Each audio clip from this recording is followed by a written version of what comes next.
प्रेम मनुष्य के जीवन का सबसे सुंदर और शक्तिशाली अनुभव है, लेकिन प्रेम केवल भावना नहीं, एक जिम्मेदारी भी है। इसलिए प्रेम के चक्कर में पड़ने से पहले इन 5 बातों को अवश्य समझ लें, ताकि आपका जीवन सुख और संतुलन से भरा रहे। पहली बात, प्रेम और आकर्षण में अंतर समझें। अक्सर हम किसी की सुंदरता, बोलने के अंदाज या ध्यान देने के तरीके को ही प्रेम समझ बैठते हैं, परंतु आकर्षण क्षणिक होता है, जबकि सच्चा प्रेम समय की परीक्षा में खरा उतरता है।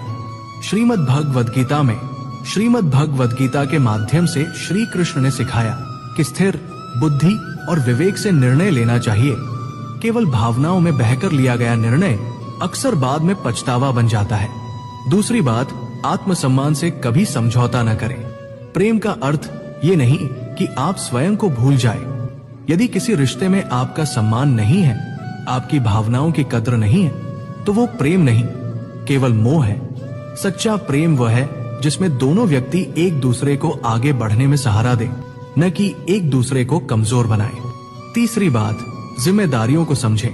प्रेम केवल रोमांस नहीं, बल्कि जिम्मेदारी, विश्वास और धैर्य का नाम है। जब आप किसी से प्रेम करते हैं तो उसके सुख दुख में साथ खड़े रहने का वचन भी देते हैं। बिना जिम्मेदारी निभाने की तैयारी के प्रेम में पड़ना अपने और दूसरे के जीवन को उलझन में डाल सकता है। नंबर 4, परिवार और सामाजिक वास्तविकता को नजरअंदाज न करें। हम अकेले नहीं जीते, हमारा परिवार और समाज भी हमारे जीवन का हिस्सा है। प्रेम करते समय ये भी सोचें कि क्या आपका निर्णय आपके भविष्य को स्थिर बनाएगा या केवल भावनात्मक उथल पुथल लाएगा। नंबर 5, पहले खुद से प्रेम करना सीखें। जब तक आप स्वयं से संतुष्ट नहीं हैं, तब तक किसी और से सच्चा प्रेम करना कठिन है। आत्मविकास, आत्मविश्वास और आत्मनिर्भरता, ये तीनों चीजें प्रेम को मजबूत आधार देती है। प्रेम जीवन को स्वर्ग भी बना सकता है, और यदि विवेक न हो तो संघर्ष का कारण भी।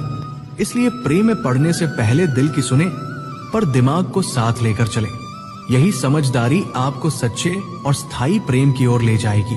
दोस्तों, आपको मेरे विचार अच्छे लगे हो तो कमेंट में यस जरूर लिखें, और आज आप ये बताइए कि आप कहां से हैं, ताकि हमें भी पता चले कि हमारी वीडियो कहां तक पहुंच रही है। राधे राधे, धन्यवाद।